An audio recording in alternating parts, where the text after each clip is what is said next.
नमस्कार, सुप्रभात। महाविद्यालय के YouTube चैनल पर संस्कृत साहित्य की क्लास में मैं कुमार संतोष आप सभी स्नेही छात्राओं का हार्दिक स्वागत, वंदन और बारंबार अभिनंदन करता हूँ। स्नेही छात्राओं, आपके पाठ्यक्रम में सम्मिलित लघु सिद्धांत कौमुदी का एक महत्वपूर्ण प्रसंग आपकी क्लास में चल रहा है, संज्ञा प्रकरण। उसी संज्ञा प्रकरण को हम आगे बढ़ाते हुए आज की इस वीडियो का शुभारंभ या श्री गणेश करने वाले हैं। इससे पूर्व भी हम आपको 4 सूत्रों के बारे में जानकारी प्रदान कर चुके हैं। नंबर 1 हलंतम, जो हित संज्ञा करता है। हित संज्ञा किसकी होती है कि उपदेश अवस्था में अंतिम हल अर्थात जो व्यंजन वर्ण होता है उसकी हित संज्ञा हो जाती है। दूसरा सूत्र हमने आपको पढ़ाया था, ए दर्शनम लोप है। लोप संज्ञा करता है किसकी, यानी विद्यमान का दिखाई ना देना या सुनाई दे रही ध्वनि का सुनाई ना देना, ए दर्शनम लोप कहलाता है। तीसरा पढ़ाया था तस्य लोप है कि जिसकी संज्ञा होती है उसका क्या कर देते हैं, लोप कर देते हैं। लोप आदेश विधायक सूत्र है, तस्य लोप है। चौथा सूत्र हमने आपको बताया था आदिरंतेन संहिता कि अंत में एक संज्ञक अक्षर जुड़ने पर प्रथम अक्षर न केवल अपनी संज्ञा व्यक्त करता है अपितु अपने उपरांत आने वाले शब्दों की भी संज्ञा व्यक्त करता है। ये प्रत्याहार संज्ञा विधायक सूत्र भी हमने आपको पढ़ा दिया। आज पुनः फिर हाजिर हैं हम आपके संज्ञा सूत्रों को लेकर। कुछ नवीन सूत्रों के बारे में इस वीडियो में आपसे परिचर्चा करने वाले हैं। मैं आशा और उम्मीद करता हूं कि इन सूत्रों से आप रूबरू होंगे और अपने अध्ययन को एक नवीन गति और दिशा प्रदान करने की चेष्टा करेंगे। तो चलते हैं, आज का जो प्रमुख सूत्र है वो पहला सूत्र हम आपको आज पढ़ाएंगे, उकालो अच ह्रस्व दीर्घ प्लुतय।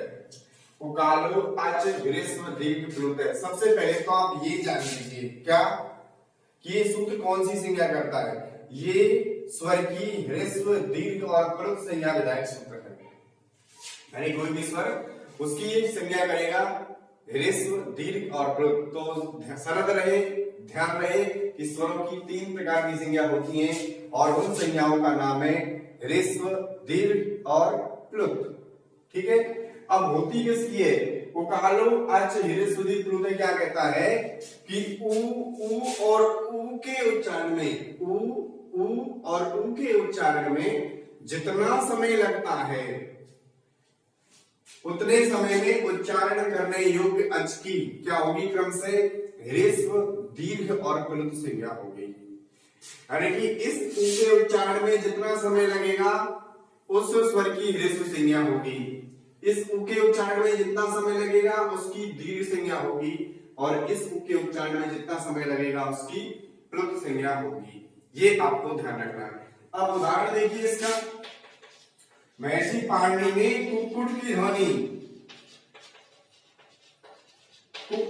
ध्वनि को आधार बना करके, महर्षि पाणिनि जो व्याकरण में अष्टाध्यायी के प्रणेता हैं, उन्होंने कुक्कुट अर्थात मुर्गी की ध्वनि को आधार बना करके क्रम से क्या किया, अच की ह्रस्व, दीर्घ और प्लुत संज्ञा की।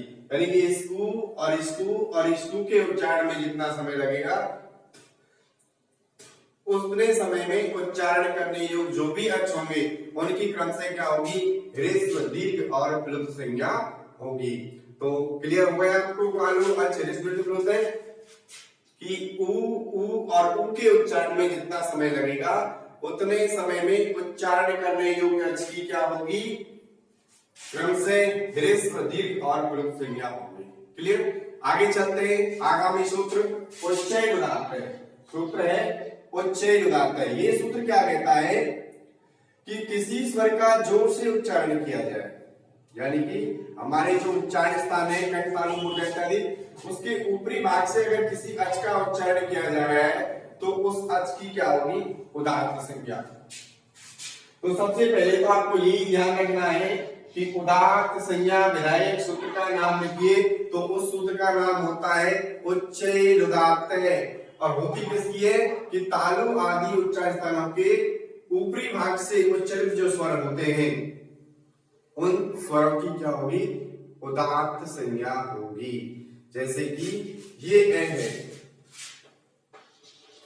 इसका उच्चारण अगर हम इसका जो एक को है विशेषण कंठ के ऊपरी भाग से अगर करेंगे तो ये क्या होगा, उदात्त संज्ञक होगा। और सनद रहे, उदात्त संज्ञक स्वर का कोई चिन्ह नहीं होता है। तो उदात्त संज्ञा विधायक सूत्र कौन सा है, ये भी आपको ध्यान रखना है। कौन सा है, उच्चैः उदात्त है, कि जिस स्वर का उच्चारण जोर से किया जाए या ऊपरी भाग से किया जाए उसकी उदात्त संज्ञा होगी, और उदात्त संज्ञक स्वर का कोई चिन्ह नहीं होता है। ये जानकारी आपको ध्यान रखनी है। आगे चलते हैं, आगामी सूत्र है आपका निश्चय अनुदात्त है। निश्चय अनुदात्त क्या कहता है, यानी कि किसी भी स्वर का उच्चारण अगर उसके निर्धारित उच्चारण स्थानों के निम्न भाग से किया जाता है तो उस स्वर की क्या होगी, अनुदात्त संज्ञा होगी। यानी कंठ, तालु, मूर्धा आदि के अधो भाग से उच्चारित जो स्वर होते हैं उनकी अनुदात्त संज्ञा होगी।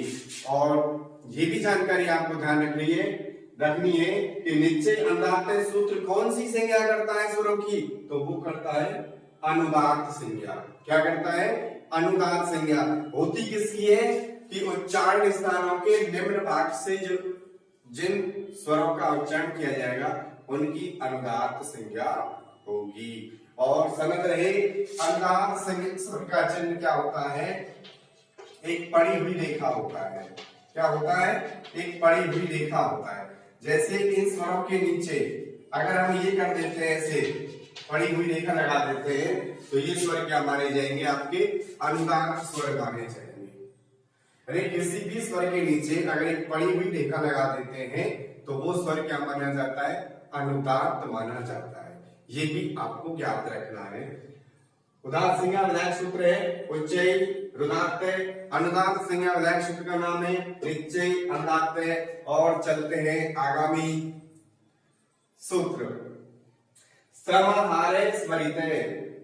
तो सबसे पहले तो आपको यही जानकारी याद रखनी है, कौन सी, कि समाहारे स्वरिते जो सूत्र है वो कौन सी संज्ञा करता है, यानी स्वरों की कौन सी संज्ञा करता है। तो संज्ञा का नाम होता है स्वरित संज्ञा।